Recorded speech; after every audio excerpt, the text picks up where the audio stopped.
Hey, welcome back to the podcast. Today I'm talking to Jennifer Zick. Jennifer is the founder and CEO of Authentic Brand, a Minneapolis-based fractional CMO firm that helps growing businesses overcome random acts of marketing and confidently take the right next step towards healthy growth. Jennifer has pioneered the fractional chief marketing officer space, and in doing so, Authentic Brand has built a reputation as a market leader, serving a growing ecosystem of small and mid-sized clients throughout the United States. Jennifer, welcome to the pod. So good to be here, Raul. Thank you so much for having me. Before we dive into a lot of your expertise in marketing, fractional CMO, brand building, etc., I want to dive into like a twist, like knowing your actual backstory. And I think this is important for us to hear, because if we're listening to this going to work, or we're doing our company and building a business right now, or you have a side business that you're trying to build or want to build, I think it's important to hear from other people's journeys that, one, it's possible, and two, it's not always roses or playing with puppies as it feels, right? So I want to get like your origin story, because you mentioned that you building to what you have now started from a kind of a low moment. If you can talk us through that. Absolutely. Happy to share. It was actually the loss of a job that was the catalyst for me in taking the leap into entrepreneurship. But there were obviously a lot of moments that built up to that. But I really don't think that without having lost a job and feeling that very personally, and being faced with a sudden crossroads and a sudden open door, I don't think I would have ever become brave enough to really take that leap, because I never grew up around entrepreneurs. I came from a small town in Minnesota, very blue collar kind of upbringing. I was always a very driven young lady, but my view of the world was really small, and I didn't have any professional mentorship. And it was only through really good fortune and a lot of blessings of good connections that I built my career over time. But I wasn't naturally bent toward taking the risk toward entrepreneurship. But after losing the job and really feeling, first off, I wanted to take fate into my own hands. But secondly, I have to admit and confess that I was really motivated initially by a good bunch of like angry, I will show you momentum. But later, getting further down the road on my entrepreneurial journey and like really surrendering that this was the path I was meant to walk. And that was a gift. That job loss was a gift. And really covering that in forgiveness and being so grateful for that experience really has helped me pour my heart and soul into this business. So yeah, it was being fired from a job that freed me up to take this leap. No, I love that. And the fact that you didn't grow up around entrepreneurship, and it's raw and authentic. Tell me some of that's an interesting twist of using energy, because obviously it's a negative pull, right? Like, I'm going to show you, or I'm going to show the world, etc., which is a good thing. I think that we can use that to transferring that towards, you mentioned like a surrender and a forgiveness and a gratitude piece. What were some of the beliefs that you needed to embody to, one, take massive quality action to build the firm, and then two, to transition towards seeing this in a more mature way? And I think that release also helped you probably grow exponentially as a person and in the business. Yeah, absolutely. Well, I'll back into that conversation by saying, yeah, I'm a person of deep faith. And so trust and faith and gratitude and seeing a bigger plan for my life has always been a part of who I am. I'm also human, and I'm also prone to a wide range of emotions. So losing my job definitely was a test for me. But several years before that happened, about 5 years before I lost my job, I was faced with an ovarian cancer scare at the young age of 35, when it wasn't on my radar whatsoever. And so again, as a person of faith, I wasn't afraid of death so much as I was suddenly woken up to my life, the opportunity of my life, and to live it more intentionally. And so I was on this corporate roller coaster, and I was grinding away for this career I thought I had to build. And I was also like losing valuable opportunity to be present in my own life as a wife and as a mother. And that cancer encounter really gave me pause, but I didn't know what to do with that perspective until I was fired from my job. So the culmination of, I want to live my life boldly and courageously and intentionally, and with all of my God-given gifts pointed toward a purpose. And now I've been freed up. So what is that purpose? And yes, I'm angry and I'm hurt and I'm all those things, but I don't want to live with regret. That was the culminating position that helped me launch a business, was when I really sat down and thought about, well, I could either go look for another job, or I can nurture this little seed of entrepreneurship that's been tucked away in my heart. What'll it be? What do I want to believe about myself 10 years from now? I don't want to look back and wonder what if. I don't want regrets. I would rather fail than have regrets. And so I just embraced this idea that I'm going to put it all out there, and either if it doesn't work or I don't like it, I'm not good at it, I'll go get a job. At least I know I tried. You went And for so, it. yep, I went for it. And yes, it was initially fueled by a little bit of like animosity, but over time, as I leaned into my true self, my faith and my desire to live with purpose, it really has helped me to live from a position of surrender. And anybody who's been an entrepreneur knows that trying to force things to go our way and control the outcomes is impossible. That's just life, not just entrepreneurship. But entrepreneurship puts that, it magnifies that reality. You are not In your hand, yeah. control. You are not in control. And so building a business and bootstrapping it and entrepreneuring is every single day waking up and being like, I always likened it to like walking through a fog and just trusting I'm not going to fall off a cliff, that the ground is going to meet my foot. That is so true. Yes. And so now that I have found 6 years of solid ground meeting my feet along the way, I'm like, now my perspective is more like I wake up every day with an open heart, open hands, open mind, and I trust that the right people and things and resources are going to come in the right way at the right time for the right reasons. And they do. And that doesn't mean they go my way. They very often don't go my way. Yeah. They come together the way they're meant to be. And that's the position of surrender that I feel like I'm embodying now on my journey. I think it's a really beautiful way to live. And I appreciate you being transparent. I had a conversation, I think on Monday or Tuesday for this week. And obviously for when you're listening to this, it'll be weeks before this comes out. But I had a conversation with an entrepreneur. He very successful, had an exit, I think a very big exit. I'm not going to name the number, but it's a lot of zeros. Very successful, extremely humble guy. He was asked to be on a panel and talk about pivots and pitfalls in running a business. And he was telling me of how his story in regards to there was the ultimate low in the business, didn't know if he's going to make payroll, cash flow wasn't there, but then he was going to get bought out by one of the bigger leaders in his industry, but it wasn't a good deal for him. Like he saw like the term sheet is like, just wasn't a good deal. He was asked to tell like the group of entrepreneurs or founders or like business owners that he was speaking to how to move through that, how to navigate through that. And he's like, well, I can't say the strategy without also incorporating, well, I just had to trust. I have faith. Like you have to live that out. And I think it's a counter to what we hear a lot, even if you believe or you don't believe, but it's countering to the anxiety driven advice that you have to put everything else in your own hands and no one's going to give you a hand. I think there is that you have to have action, but there's more to that, and balancing that out as a founder. I think you have to find your own way. And it sounds like you found your own way to doing that. And it's honestly, that's a beautiful way of living. Well, thank you.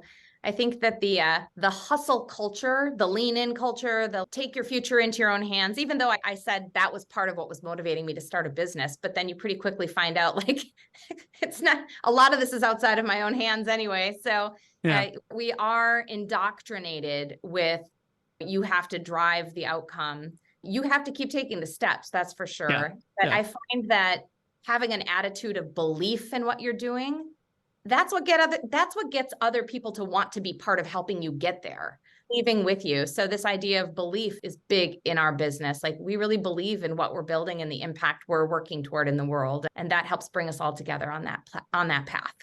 Oh, that's wonderful. No, I think that's key, because walking and taking the right actions. And I think the focal point being like the disciplines of every single day. And it's just like my personal reflection. What are the disciplines that I can control, that I can focus on, even though I can't always control the outcomes, like the habits of every single day. And that's the difficulty. It's showing up day in and day out and over time.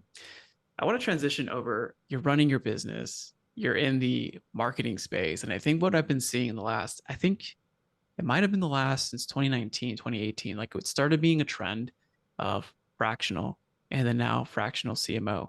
And now in the marketplace, I can throw a rock at a marketing pool and then find someone who's a marketing, like a fractional marketing CMO. So I'm curious to know like your thoughts on the space that you're playing in, what separates experienced CMOs from others, and like what trends do you see in the marketplace right now in the fractional world? Oh, this is so fascinating to me. And it makes me feel sometimes, man, I'm a real trendsetter and disruptor because when I started this business, I didn't even know the phrase fractional CMO. I just had a concept in my mind of an issue that needed to be solved, which was that growing businesses needed access to the wisdom of experienced leadership sooner than they usually hire it, but they don't need it full time. But they need to overcome random acts of marketing. And the only way to do that is with wise, experienced leadership. And so I started testing out this model I was working on, and I bumped into some fractional CFOs along the way because the fractional concept has been really well established for years on the finance and sometimes on the HR side of the house. Back office fractional has been around for a while, but front office, sales and marketing, I didn't have a construct for that.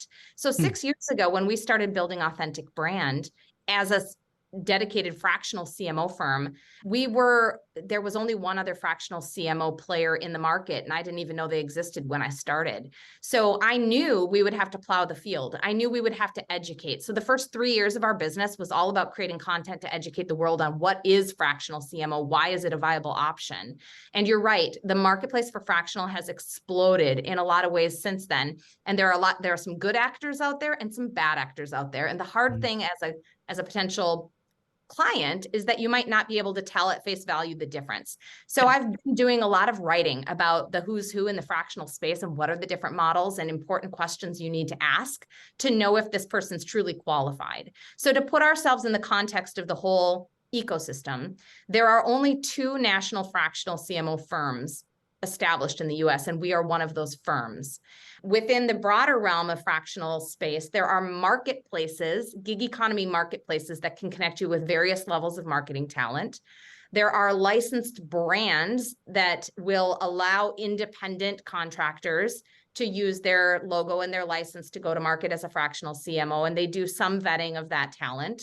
And then there are agencies, digital agencies, traditional agencies, all kinds of marketing agencies that have discovered that they can repackage what was the strategic account manager role and title it fractional CMO and sell the client on the concept of now you're getting all the strategic guidance and the execution, but really it hasn't changed at all the model of the agency. And of course, there is a big, wide ecosystem of people simply single shingles, independent consultants, people with various marketing backgrounds that are consulting independently and using the title fractional CMO. And so within that broad landscape of fractional players, some are truly qualified for the CMO title. They are true executives who have 15 plus years of experience of marketing leadership, building teams and programs, not just working in agencies, but also working in-house. They know how to sit with a CEO and a CFO and a head of sales. They know how to operationalize within a business, marketing. And then there are a lot of folks who have a unique specialization within marketing. They might be a copywriter or content specialist. They might be a lead gen specialist or search marketing expert, but they're not CMOs who are holistic leaders and builders of teams. So there's a lot of nuance to it right now. And so our new challenge at Authentic Brand is not defining what is a fractional CMO. It's defining who are we in the pool of fractional CMOs, what makes us truly unique and valuable. I have 2 questions on that because this is an interesting dichotomy, really. Is number one, are you looking to play within the category of fractional CMO, or are you actually looking to create your own category around that? Because if you're playing within that category, then you're being compared. How are you differentiating? And have you considered looking at category creation? Yes, I can't tell you all of the secrets we have planned for our future universe, but smart questions that we are asking of ourselves and that have always been part of my business vision and plan. So here's what I will share with you. The end goal has never been to be a services firm with one offering. The end goal has been to solve the bigger problem. So let me elevate up. Okay. I talked about small growing businesses need marketing leadership. That's true. In our model, we also embrace the reality that marketing leaders need one another. No single marketer has all the answers. And so our CMOs are W2 employees at Authentic Brand. There's not another firm like that. They're very invested with each other, very collaborative with each other. We call that our mind share. The future of marketing for all businesses needs to embody this concept of mind share. It needs to embody the reality that you're never going to hire the perfect team that has all the answers that can help you innovate into the Yeah. future.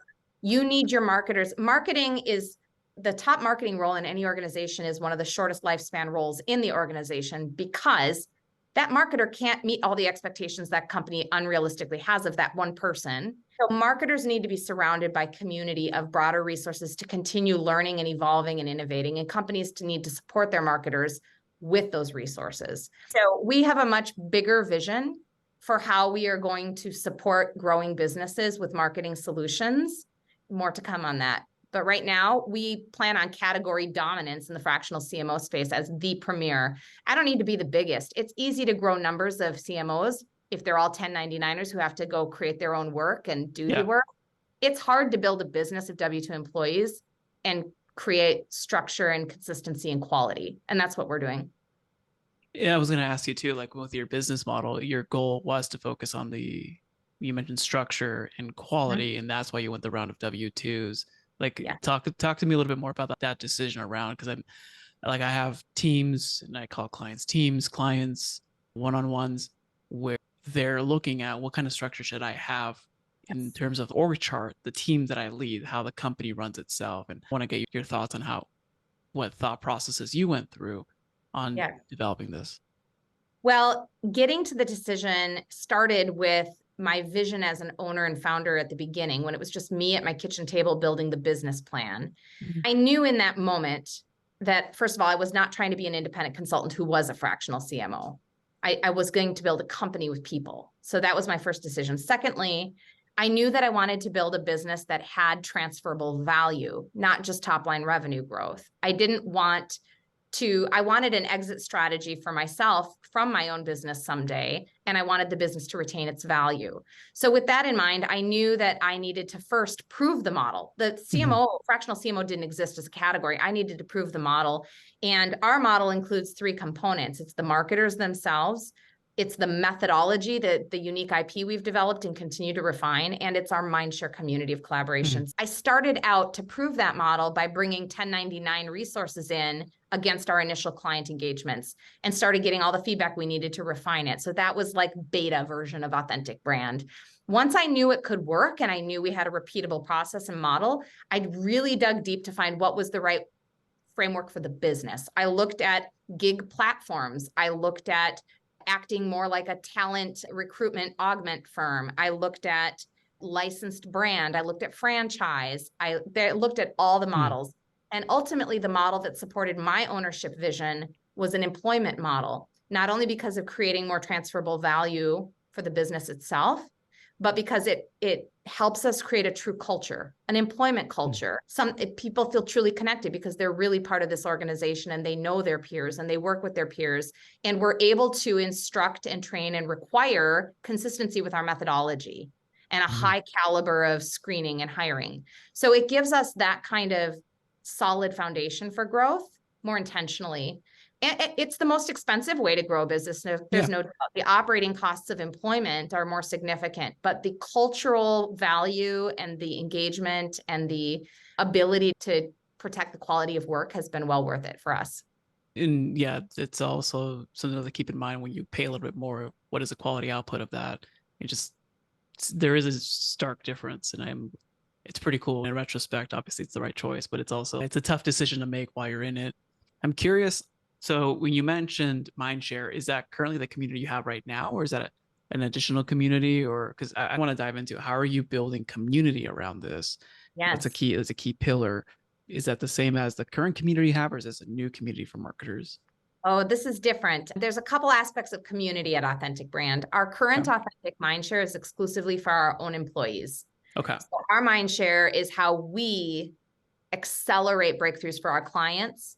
They each have a dedicated fractional CMO, but they're backed up by a whole team of executives with diverse experiences and resources, and we're all sharing generously with each other to accelerate every client engagement and our continued learning. Right now, our conversations are very deep and diverse around AI and how that's transforming marketing. And we're all learning together, but we're learning more quickly as we're learning together. So that's how our mind share works in terms of accelerating our learning and breakthroughs for our clients. We have a second community that we've created, which is different from Authentic Brand and the world of marketing directly. When I was speaking with you a little bit ago about where we want to grow, how we want to create a category of serving growing businesses with more marketing solutions, there's a version of an expanded mind share for marketers and platform that is part of that roadmap that we're not there yet, but that's what we're working toward. Separately, though, community is at the core of how we grow as a business and how we build relationships in the market. So we've never done outbound selling. We've only ever done inbound through our content and our programming, and have grown through referrals and relationships through building community. So the story behind one of the communities that we originated 3 years ago, it's called Integrator Community. For those familiar with EOS, the entrepreneurial operating system, we run on EOS based on the book Traction. And many of our clients use that system or a similar operating system. So several years ago, I recognized the overlay between the services we provide to the kinds of clients we serve and this white space where the second in command leaders of these businesses didn't have a peer group. So we created it, and it has nothing to do with marketing or promoting our services, but we offer it as a free service. So every month we host the Integrator Community as a virtual 90-minute interactive. We've had more than 1,300 integrators from across the world be part of our meeting and our peer corps. Yep. And everybody comes. It's the same format every month. It's free to all attendees, and it's supported by a whole tribe of volunteer breakout facilitators and speakers. It's been amazing. Wow. And so we create all of that value and connection and community because we truly care about building relationships and trust with entrepreneurial businesses. And we know that when we serve them well and give them something valuable, that elevates our relationship with them so that when they do have a marketing need, we're top of mind for them. So that community has been a really integral part of building our brand nationally and carrying us into a lot of relationships. And I love that because it's a community-led growth, top of funnel, and relationship building. And I was talking to a gentleman yesterday who focuses on the outbound relationship building, but he mentioned that the top of funnel has to be there. If not, the relationship building that you have is just not, when you need leads or sales, that's a bad place to be in. It's a bad place to be in. That's right. So we've been building top of funnel and brand and trust in the marketplace for 6 years.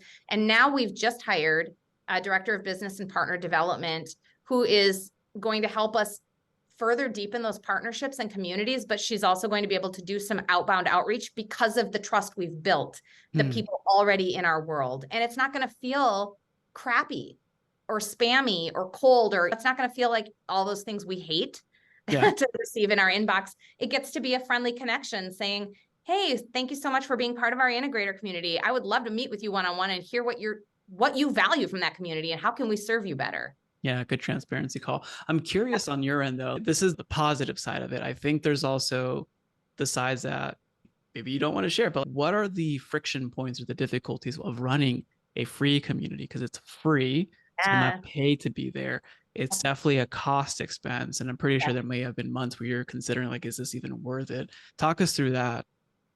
You're in my brain.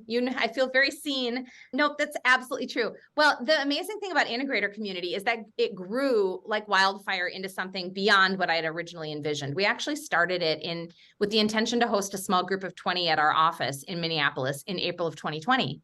But April of 2020 got shut down because of COVID. And so what was meant to be this little local cohort of executives doing life together turned into a virtual meeting format that went viral. And then we said, wow, this is an opportunity that everybody wants to be part of this. Let's lean into that. And so we then made sure it went further viral, that people got the invitation, they got the word, and that's how we brought people into the community. And it very quickly became something much bigger than we expected, and it had real costs and it needed staff and all the things. So for the first 2 years that we were building it, there were others who, like Authentic Brand, serve similar clients. They run on EOS. They're like, we see what you're building. We'd love to support it. Do you have a sponsorship program? So we created a sponsorship program, but we had also committed to not make a profit. We were going to use the funds to cover our costs, and then we used any overage to donate to nonprofits and organizations that support women-led, minority-led, veteran-owned businesses. So that's how we ran for 2 years, and it was awesome. But when you have a community with that many stakeholder groups, right? Think about all the people who are the members participating, all the facilitators that you have to organize on a volunteer basis every month, all of the speakers you need to line up and have prepped, all of the sponsors whose needs you need to meet and communicate. It became more than was necessary. So we pulled back on the sponsorship program for the last year and a half. And we have funded it directly through Authentic Brand because we know it's valuable back to our business. And we've staffed it through Authentic Brand. But now that we have a community manager, we're thinking bigger again. We're thinking about how do we continue to grow this thing. So you're not wrong. There have been moments, we've had a couple organizations come out of the woods wanting to acquire Integrator Community, but not really wanting to buy it. They just would like to have it. So I've navigated a couple conversations like that about, yeah, it's free, but it's valuable. So yeah, so there've been a lot of things along the way. It's been fascinating, but I've really come to a place of, again, surrender with this. Like, I can try to force it to be something, or I can just, this is valuable. People appreciate it and they keep coming back. We should keep doing this and it's worth it. And sometimes that's the strategy, right? You don't need this entire 10-page strategy doc. It's, oh, it's a need. Let's figure out how to keep going. Is it as simple as that? Yes. Yes, it is. It is. And now the simple part, the new exciting part of the chapter is that there are folks within the community raising their hand saying they'd like to help support. Maybe we're going to form a volunteer board of leaders that are for the community, by the community. Yep, our new community manager is going to take on more leadership within the community. So I'm really comfortable with the fact that Jennifer Zick starts a lot of things, but she doesn't have to do all the things all the time. That's key. I am so happy to create something and then empower other people to lead it and change it and evolve it into what it needs to be. So we're at that point where I don't need to be as hands-on with this. It can grow in the way it needs to with other people leading. Well, that's an interesting transition and bridge because it's rare to talk to category leaders and creators. And you've done this with the fractional CMO space. You're doing this with your communities. You're probably going to do it again with the new future community that you're building. How do you see the trends in the marketplace? What are you looking at that people miss? And this can be a tie of like your beliefs around how the world should work or how it works, and also your unique eye of here's a gap and here's how we're going to capitalize on that gap. Yeah, I really feel like the world is trending in a direction where organizations are not going to be looking to employ big teams of permanent full-time employed marketers. They're going to need to stay really agile, really nimble, and have a community of resources that they can draw upon, guided by some internal leadership, of course.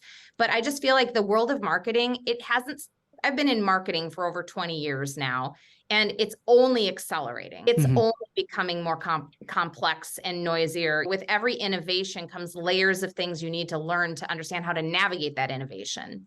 And so I think that the way that organizations staff and power their marketing teams is going to continue to evolve to tapping into a more agile ecosystem. And I think more marketers are going to choose to work independently to play within that ecosystem and have the variety and flexibility of working with multiple accounts. So I just think that the whole realm of staffing, and I think that organizations overall are starting to prove out the concept of fractional, the value of fractional in areas of their business that are just non-core.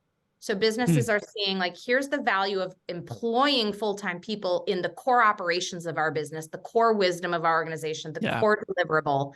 But the other functional pieces, whether it's sales, marketing, HR, IT, finance, it might not be worth full-time hires, executive level comp packages, equity, and all the pieces. We might want to stay more nimble around those pieces because during moments of major transition in business, mergers, acquisitions, integrations, those are the pieces you need to remain flexible and not be a high burden, cost burden. So those are some of the things that are happening in the world. And my great hope as a past marketer is that there is a future state for marketers where we are not the first throat to choke and budget to cut every time there's a little bit of a scare about the economy. Oh yeah. If I can leave a lasting impression in this category somehow, it is to help finally turn the tide on that dynamic.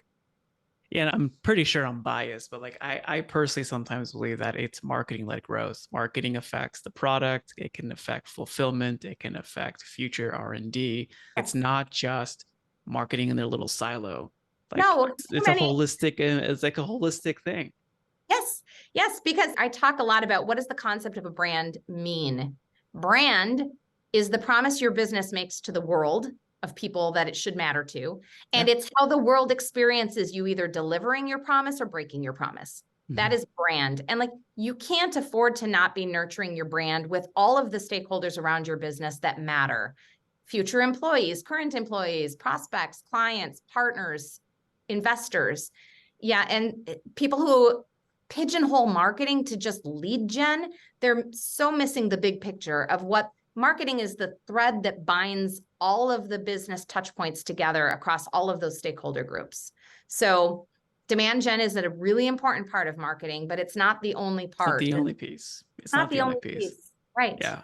Well, when you have the word to capture it, the best word I have is marketing-led growth. But when you have the word to capture it, let me know. But there is something more there. And I think it's also educating like CEOs who don't get marketing, how to get marketing. It's what does it actually mean? Instead of here's just run some ads and pull some levers. Let's see. Well, our methodology, our authentic growth methodology is specifically designed to demystify marketing for other executive leaders and their teams so that they understand that it's being run as a really thoughtful, intentional, rigorous business function. Yeah. And it's measurable and it's accountable and it ties into all these other priorities within the business. And so there are such light bulb moments when we start to work with clients through discovery and start bringing them into our methodology and walking that journey with them of everything they never thought marketing was. It's fascinating. And that's the fun of what we do. Oh, I love that. Jennifer, where is the best place for people to, one, thank you for being on, and two, learn a little bit more about you? Awesome. Well, to personally connect with me, and I would love that, I'm easy to find on LinkedIn. Just search Jennifer Zick and I'll be showing up there. So please reach out. To learn more about Authentic Brand, you can get to our website. It's authenticbrand.com. One word, singular, no S at the end, authenticbrand.com. We'd love to hear from folks. We'd love for you to tune in to what we're doing with our content and our webinars. And if there's topics you want to learn more about, we want to be a resource. We'll put those links in the show notes, Jennifer. Thank you again. Thank you so much. If you found value in today's podcast, please consider sharing this with someone that you believe could also benefit from this episode. You never know, you may be the catalyst that opens them up to a new way of operating their business and experiencing life. As always, it's an honor to be a small part of your journey. This is Raul Hernandez. Do good work.